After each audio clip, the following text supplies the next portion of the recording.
Friends, Bharat समाचार के इस शो में आपका स्वागत है। पढ़ो, सीखो, समझो, उन्नति करो। आशा करता हूं कि यह शो आप सबको पसंद आया होगा। कहीं कोई त्रुटि हुई, कहीं कोई बात गलत लगी, कहीं कोई बात बुरी लगी हो तो मैं आप सभी लोगों से हाथ जोड़कर क्षमा याचना करता हूं। इस दुनिया में कोई भी व्यक्ति ओमनीसिएंट नहीं है। ओमनीसिएंट मतलब जिसको सब पता हो जाती है। हम सब मानव हैं, त्रुटियां हो जाती हैं। तो कभी किसी को कोई बात बुरी लगे, कोई बात लगे गलत है, आप सबका स्वागत है। आप मुझे राय दे सकते हैं, सलाह दे सकते हैं और बड़ा छोटा समझ के माफ भी कर सकते हैं। आज जो कहानी मैं आपको सुनाने जा रहा हूं वो कोई इतिहास नहीं है, वो हिंदुस्तान की कहानी है। काजोल जी पर एक गाना फिल्माया गया था, देश रंगीला रंगीला देश मेरा रंगीला। बहुत महान देश है ये निजामुद्दीन औलिया, ये गुरु नानक देव जी और कबीर दास जी। भारत ज्ञान, भारत भगवान। कई बार मैंने लोगों से पूछा कि भगवान भारत में ही क्यों पैदा हुआ। कुछ लोगों ने कुछ बताया, कुछ लोगों ने कुछ बताया, कड़ी बड़ी सारी कहानियां लोगों ने बताई। पर चूंकि भारत ज्ञान का देश है, भारत यानी ज्ञान, और जहां ज्ञान पैदा हुआ, जहां ज्ञान अवतरित हुआ, वहां व्यक्ति स्वयं भगवान हो जाता है। जहां नदी सागर में मिली, वहां नदी स्वयं सागर हो जाती है। अब नदी सागर में जब मिल जाए, उसके बाद कहां नदी बची? उसका तो वो सागर हो गई। तो जब तक व्यक्ति इंद्रियों पर है तब तक वो नदी है, और जहां वो इंद्रियों से यात्रा करके चैतन्य पर पहुंचा, सागर।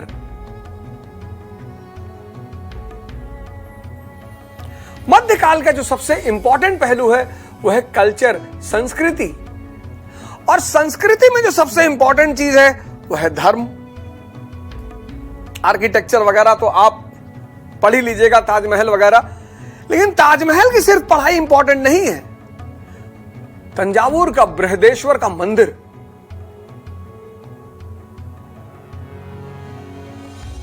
अगर आप ताजमहल के बारे में जानते हैं तो आप बृहदेश्वर मंदिर के बारे में भी जानिए, तब भारत पूरा होगा। सिर्फ बृहदेश्वर जानते हैं या सिर्फ ताजमहल जानते हैं, तब तक भारत पूरा नहीं होगा। मध्यकाल की जो सबसे अहम घटना है वह है गंगा यमुना तहजीब का जन्म। क्या है यह तहजीब? प्राचीन काल गंगा के किनारे, प्राचीन काल की संस्कृति गंगा के किनारे पैदा हुई, मगध, पाटलिपुत्र। और मध्यकाल की कहानी यमुना के किनारे पैदा हुई, दिल्ली सल्तनत, मुगल। उन दोनों संस्कृतियों के मेल को कहते हैं गंगा जमुना तहजीब। अब इस गंगा जमुना तहजीब के दो आधार स्तंभ हैं, एक ब्राह्मणिज्म, दूसरा इस्लाम। और दोनों के आधारभूत सिद्धांत एक है। फिर से इस लाइन को दोहराऊंगा, गौर से सुनिएगा। दोनों के आधारभूत सिद्धांत एक है। ब्राह्मणिज्म का सिद्धांत क्या है? नदी को दरिया में मिलाना है। नदी कौन? शूद्र। हर व्यक्ति शूद्र के रूप में जन्म लेता है। हर व्यक्ति जो भी इंद्रियों पे जी रहा है वो शूद्र है। फिर उसकी मुलाकात होगी गुरु से। गुरु उसको दूसरा जन्म देगा, उसकी यात्रा शुरू कराएगा चैतन्य की तरफ। और जिस दिन वो नदी सागर में मिलेगी, वो सागर बन जाएगी, सिद्धार्थ बुद्ध बन जाएगा, नरेंद्र विवेकानंद बन जाएगा।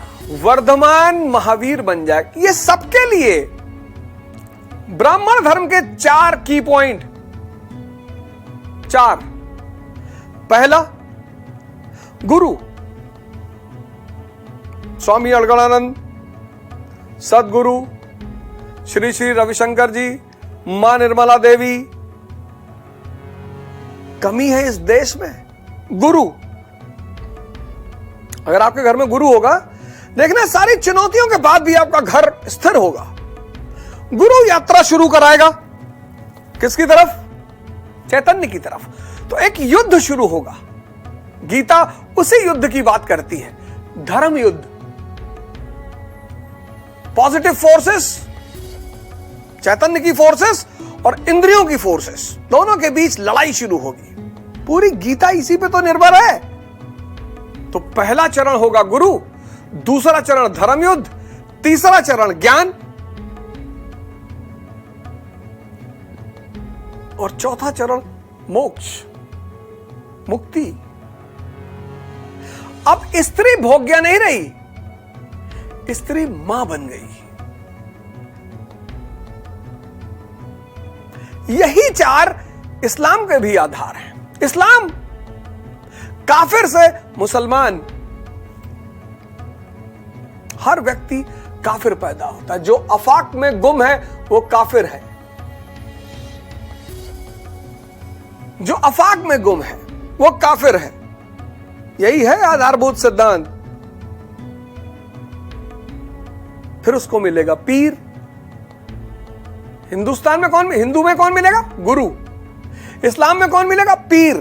पीर यानी निजामुद्दीन औलिया, पीर यानी मोइनुद्दीन चिश्ती, पीर यानी हसन बसरी। और जब वो पीर मिलेगा तो क्या शुरू होगा? जिहाद। जिहाद मतलब लोगों को मारना नहीं, जिहाद मतलब युद्ध। शराब पीनी चाहिए कि नहीं पीनी चाहिए? शराब, जुआ खेलना चाहिए कि नहीं खेलना चाहिए? अब चाहे ताश खेलो, चाहे आईपीएल खेलो, जुआ तो जुआ ही है ना। फिर उस जिहाद से क्या पैदा होगा? इल्म, ज्ञान। फिर उस ज्ञान का परिणाम क्या होगा? मिराज, मुक्ति।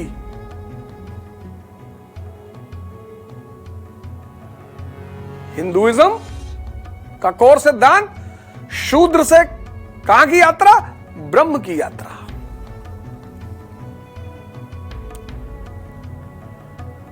इस्लाम का कोर सिद्धांत, काफिर से कहां की यात्रा? मुसलमान की यात्रा। हिंदुइज्म के 4 पिलर, गुरु, धर्म युद्ध, ज्ञान, मोक्ष। इस्लाम के 4 पिलर, पीर, जिहाद, इल्म, मिराज।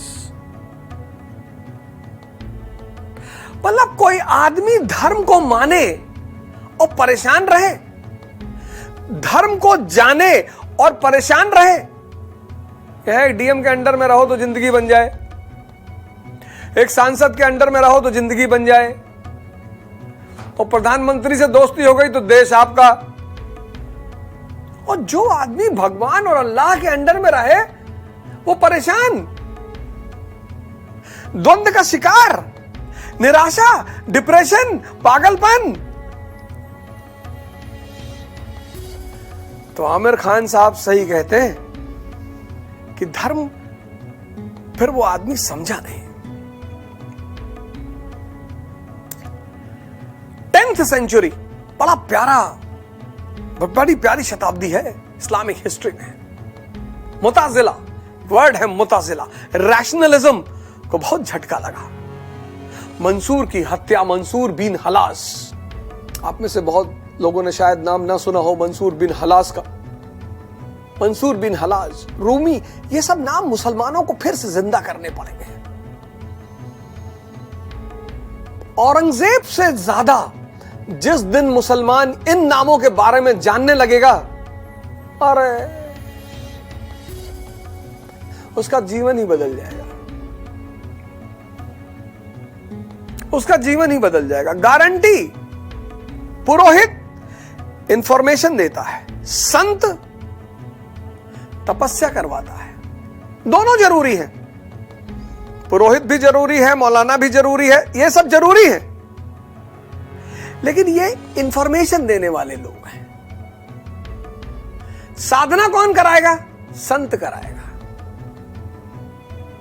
आप स्वामी अड़गानंद जी के आश्रम में जाएंगे, शक्तेशगढ़ जाएंगे, बरचर जाएंगे, वहां साधना होती है, ध्यान करते हैं लोग, 2-2 4-4 घंटे बैठते हैं। आप कोयम्बटूर जाएंगे, वहां लोग ध्यान करते हैं, शांभवी क्रिया करते हैं। आप दिव्य ज्योति जागृत संस्थान जाएंगे, वहां लोग साधना करते हैं। 10वीं शताब्दी इस्लाम के लिए 10th सेंचुरी बहुत इंपॉर्टेंट है। मंसूर बिन हलास की हत्या, और जो सूफी लॉबी है, संत लॉबी है इस्लाम की, वो पर्दे के पीछे चली गई। मैंने मुसलमानों को नमाज पढ़ते देखा, और अच्छी चीज है, बहुत अच्छी, बहुत अच्छी। आज हमारे बड़े सारे मित्र मुसलमान हैं, उनको मैं नमाज पढ़ते हुए देखता हूं, मैं पूछता हूं तुम लोग साधना क्यों नहीं करते, तुम ध्यान क्यों नहीं करते? अरे ध्यान क्या ध्यान, नमाज तो पढ़ लेते हैं। नमाज से अच्छा तो कुछ है ही नहीं। लेकिन नमाज पढ़ने के बाद अगर सिगरेट पीने की इच्छा हो रही है, क्या मस्जिद से बाहर निकले और तलब लगी सिगरेट की, वो नमाज नहीं थी।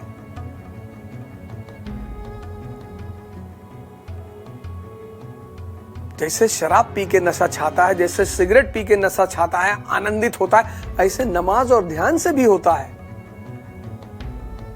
ये निजामुद्दीन औलिया चिश्ती संप्रदाय के बहुत बड़े संत ये प्राणायाम करते थे, ये प्राणायाम करते थे, इसीलिए इनको सिद्ध भी कहा जाता था। और इनकी तो एक से एक कहानियां। एक कहानी मैंने इनकी सुनाई थी, अलाउद्दीन खिलजी वाली, कि वो नया धर्म चलाना चाहता था और अमीर खुसरो ने उससे कहा कि कोई बात नहीं सरकार, औलिया साहब को आप तैयार कर लें, बस वो तैयार तो पूरा देश तैयार। एक कहानी मैंने इनसे जुड़ी सुनाई अमीर खुसरो वाली। बड़ी कहानियां इनकी, बड़ी, अब सारी कहानी तो सुनाई नहीं जा सकती, लेकिन बड़ी कहानियां इनकी। प्राणायाम करते थे। सूफियों का जो रास्ता है वो ध्यान का रास्ता है। ध्यान और नमाज दोनों जुड़ा हुआ है।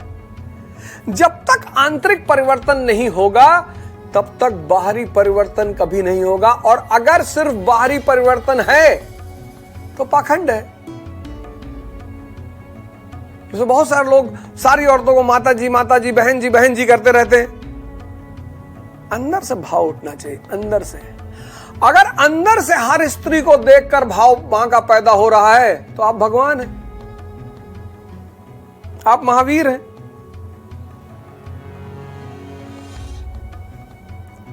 निजामुद्दीन औलिया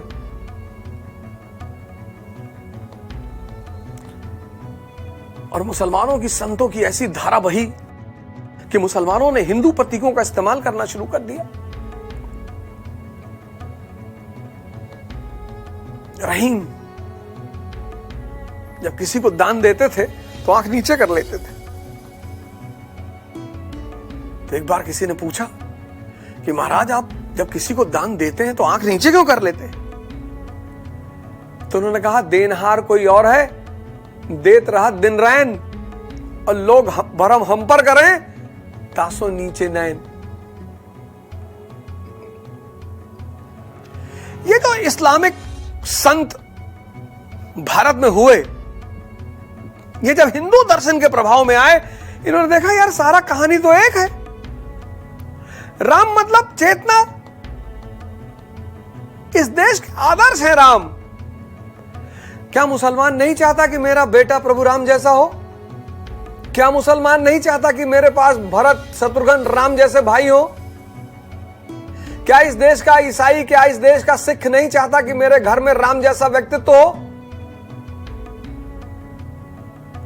आदर्श है। श्री राम इस देश के आदर्श हैं। सब चाहते हैं हिंदू, मुसलमान, सिख, ईसाई सब एक से एक फेमस सूफी हुए इस देश में, एक से एक। और ये जो मजार आप देखते हो, मजार, ये भारतीय संस्कृति का हिस्सा है, अरब संस्कृति का हिस्सा नहीं है। मैं बता चुका हूं प्राचीन भारत में कहां से शुरू हुई, स्तूप व्यवस्था से। हमने किसी भी जागृत आदमी को कभी नहीं जलाया, हमने जागृत आदमी की समाधि बनाई, क्योंकि जब तक उसका एक बाल भी उस जगह पर रखा हुआ है वहां से पॉजिटिव एनर्जी रिलीज होगी, और उस पॉजिटिव एनर्जी के संरक्षण में बैठ के जो ध्यान करेगा उसको ध्यान जल्दी लगेगा। यह बात मुस्लिम कट्टरपंथियों को हजम नहीं हो रही थी। अच्छी बात है, कहां किसी को हजम होती है। और अकबर तो अति उदारवादी, शुरुआत में कट्टरपंथी के लक्षण उसने दिखाए, पर एक समय के बाद उसको समझ में आ गया कि ना, इस देश को कट्टरपंथ से नहीं चलाया जा सकता, और फिर उसने अपना रास्ता बदला। और मुसलमान संत इस देश में आज भी चाहे आप चिश्ती की दरगाह पे चली जाइए दिल्ली में, चाहे आप चिश्ती की दरगाह पे चले जाइए अजमेर में, चाहे आप आगरा चले जाइए, दरगाहों पर मुसलमानों से ज्यादा आपको हिंदू मिलेंगे। मुसलमान कम मिलेगा। मुसलमान कहता है कि हमारे यहां नहीं माना जाता, अरब में नहीं माना जाता, क्योंकि अरब में अभी ध्यान की प्रक्रिया नहीं है। पूजा नहीं करना है, मैं भी मानता हूं, पूजा नहीं करना है, ध्यान करना है। आंख बंद करके वहां आधे घंटे बैठना है। अब इस्लाम जब भारत में दाखिल हुआ अपने नोबल सिद्धांतों के साथ, तो यहां सामंतवाद का दौर था। यहां का एक तबका निराश था, दुखी था, परेशान था। और फिर इन सूफी संतों के प्रेम के सिद्धांत,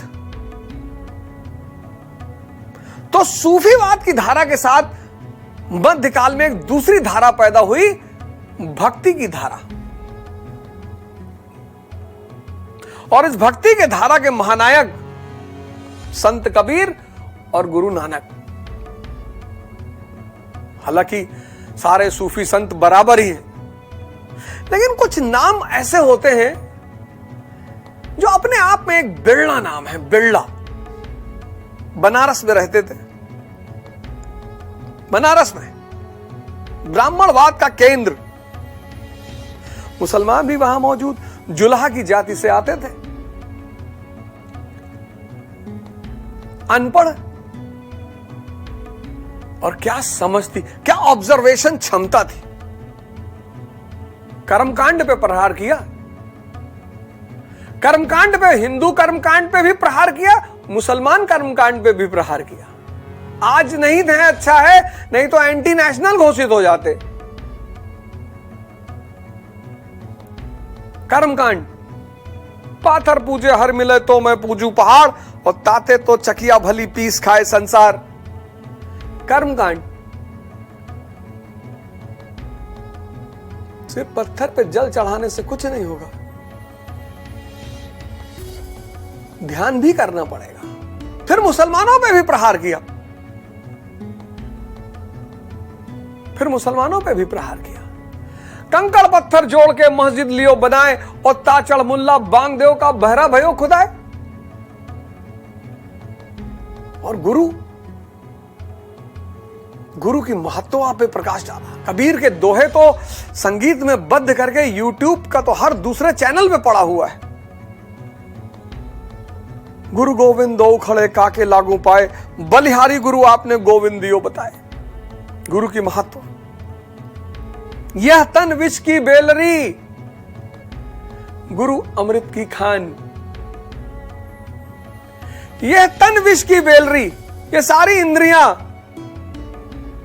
ज्यादा खाना खा लो शुगर बढ़ जाए, यूरिक एसिड बढ़ जाए, बीपी बढ़ जाए,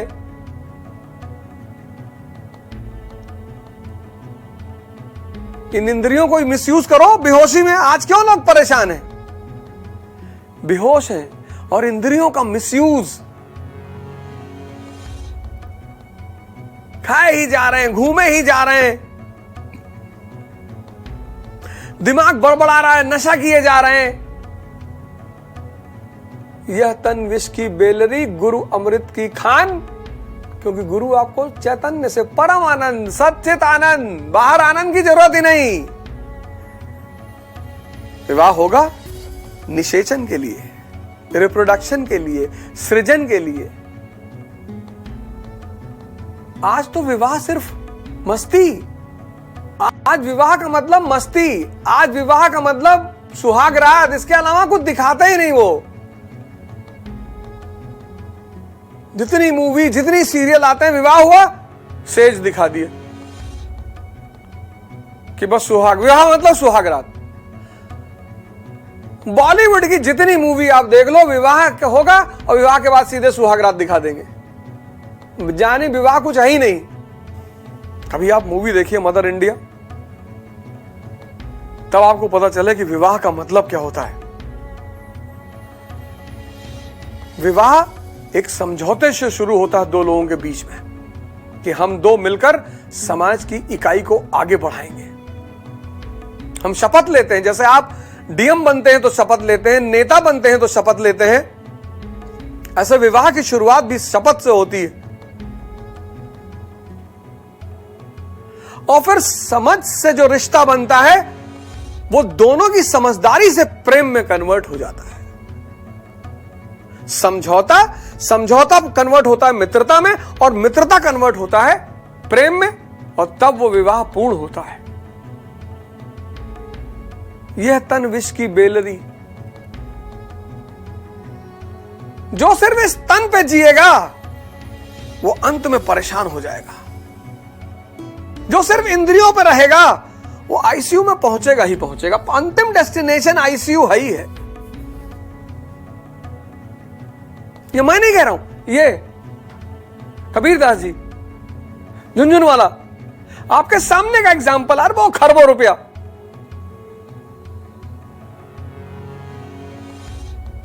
सीसीडी का मालिक,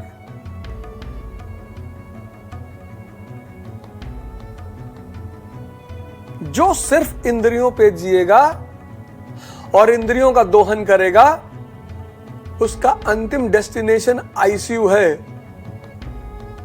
ये मैं नहीं कह रहा हूं, ये कबीरदास जी कह रहे हैं। ये तन विष की बेलरी, गुरु अमृत की खान। और शीश नवाए गुरु मिले, शीश कटाए गुरु मिले तो भी सस्ता जान। तभी तो मैं आपसे कह रहा था, ऑब्जर्वेशन पावर को बढ़ाइए, इस आंख को खोलिए, ध्यान करिए। कास्ट सिस्टम पर अटैक किया इन्होंने। जाति ना पूछो साधु की, पूछ लीजिए ज्ञान। अनटचेबिलिटी पे अटैक किया इन्होंने। समाज सुधारक नहीं है, व्यक्ति सुधारक है।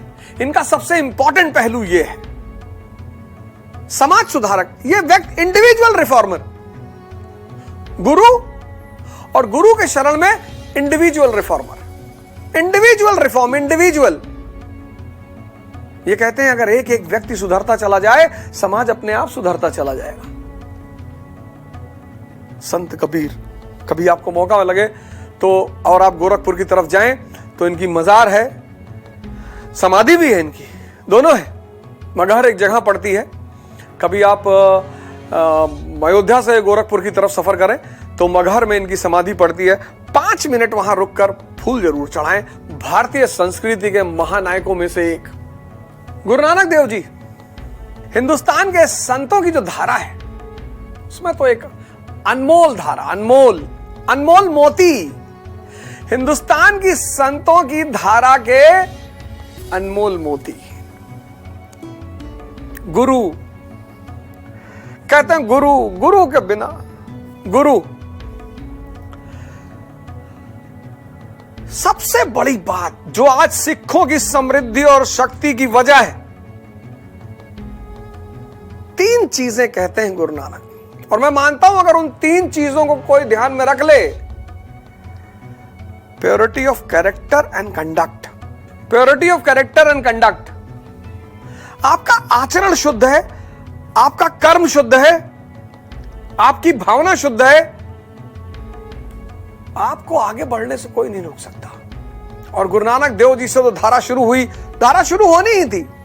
1469, 1398 तैमूर, जो भी भारत में घुसेगा पंजाब के रास्ते घुसेगा, और पंजाब अगर विभाजित रहेगा, बटा हुआ रहेगा,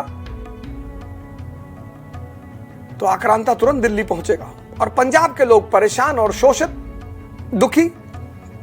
गुरु नानक देव जी ने एकता का एक मंच तैयार किया। गुरु नानक देव जी के बाद आए गुरु अंगद।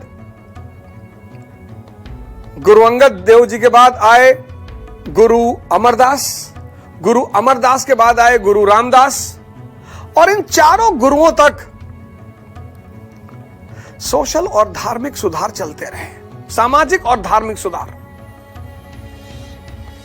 उसके बाद गुरु अर्जुन देव, यहीं से शुरू हुई मुगल सिख टकरार। मैंने आपको बताया जब मैं जहांगीर पढ़ा रहा था। गुरु अर्जुन देव के बाद गुरु हरगोविंद, जिनको सोल्जर संत कहा गया, सैनिक संत। गुरु हर राय, गुरु हरकृष्ण, गुरु तेग बहादुर, गुरु गोविंद सिंह जी, और आज 11वें गुरु ग्रंथ साहिब। उसकी बेसिक कॉन्सेप्ट यह है कि कोई भी व्यक्ति आजीवन शिष्य रहेगा। शिष्य हमेशा सीखेगा, और जो इस कॉन्सेप्ट पे काम करेगा कि मैं हमेशा सीखूंगा, उसका तो विकास रुक ही नहीं सकता, उसकी उन्नति रुक ही नहीं सकती। इन दोनों धाराओं ने मध्यकाल के दौर को स्वर्णिम युग बना दिया। कौन सी दोनों धारा? सूफियों की धारा और संतों की धारा।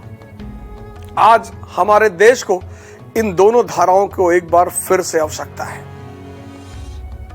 मैं आप सभी लोगों से निवेदन करूंगा कि कृपया करके इन लोगों को थोड़ा अध्ययन करें, इन लोगों को पढ़ें, इन लोगों पर विचार करें, और फिर वो शक्तिशाली भारत का हमारा जो स्वप्न है। हम जब एक सेमिनार ले रहा था लखनऊ में, तो वहां बड़े सारे लोग नारा लगा रहे थे कि जय श्री राम, हर हर महादेव। अच्छा है, बहुत बढ़िया नारा, लेकिन मैं कहता हूं कि जय हिंद। जब आपने हिंद कहा, हिंद, हिंदू, इस्लाम, जैसे आपने हिंद कहा, राम, भगवान शंकर, कृष्ण, हजरत मोहम्मद, ईसा मसीह, सब उसमें शामिल हो गए। सब ज्ञान का देश है ना, ज्ञान। ज्ञान का देश है। जैसे आपने कहा जय हिंद, सब शामिल हो गए, सब। और आज हमको सबको साथ लेकर चलना है। मध्यकाल की संस्कृति में आप देखेंगे कि बहुत सारे मस्जिदों का निर्माण हुआ, बहुत सारे मीनारों का निर्माण हुआ, मकबरों का निर्माण हुआ। आर्किटेक्चर दो चीज की सूचना देते हैं, एक दर्शन की, एक समृद्धि की। तो इल्तुतमिश से लेकर औरंगजेब, सारा आर्किटेक्चर बना लीजिए एक लाइन से। कुतुब मीनार से लेकर औरंगजेब के मकबरे तक सारा आर्किटेक्चर लिख लीजिए। स्टाइल, आर्किटेक्चर,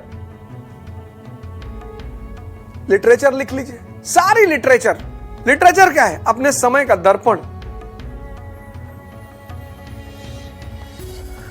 और इस तरह से आपका मध्यकाल पूरी तरह तैयार हो जाएगा। 1707 में औरंगजेब की डेथ हो गई। मुगल साम्राज्य आर्थिक और राजनीतिक संकट का शिकार, और इसी परिस्थिति में बहादुर शाह वन गद्दी पर बैठा। बहादुर शाह वन ने क्या किया? इन दोनों चुनौतियों से निपटने के लिए धन बांटना शुरू किया, जागीर बांटना शुरू किया, और इतना बांटने लगा, इतना बांट दिया कि तिजोरी का सारा धन खत्म हो गया। तिजोरी खाली। उसको कहा गया शाह बेखबर। राजनीतिक संकट में चारों तरफ विद्रोह, समझौता किया, लेकिन ना तो राजपूत पूरी तरह खुश हुए, ना मराठा खुश हुए, ना सिख खुश हुए, और इससे पहले कि वो किसी परिस्थिति तक पहुंचता, उसकी मृत्यु हो गई। तिजोरी खाली। अब खाली तिजोरी में कोई राजा कैसे बनेगा? और जो मदद करेगा वो कमांड अपने हाथ में रखेगा। तो मुगल राजवंश में किंग मेकर की शुरुआत, जुल्फिकार खान। किसका किंग मेकर? जहांगीर शाह। और किंग मेकर कभी नहीं चाहेगा कि किंग ताकतवर हो। और यहीं मुगल साम्राज्य पर ग्रहण लग गया। जहांगीर शाह, फर्रुखसियार, मोहम्मद शाह रंगीला। और मोहम्मद शाह रंगीला, नाम सुनो, नाम रंगीला, अपने दरबारियों के घूस में हिस्सा लेता था। बादशाह, जैसे किसी दरबारी ने 100 रुपया लिया, कहा यार 5 हमको भी दे दो। अकबर का वंशज, हुमायूं का वंशज, बाबर का वंशज, जो दरबारी घूस लेते थे उसमें हिस्सा मांगता था कि भैया 2 रुपया। और 1739 1739 करनाल का युद्ध। नादिर शाह ने आकर ना सिर्फ 70 करोड़ की संपत्ति लूटी भारत की, मुगल बादशाह को मुर्गा बना दिया। मुगल बादशाह रोने लगा कि अंकल जी माफ कर दीजिए, गलती हो गई। बोले अंकल ये कौन है? बोले साहब ये मुगल कूद रहा है। बोला मारो इसको, भगाओ इसको यहां से।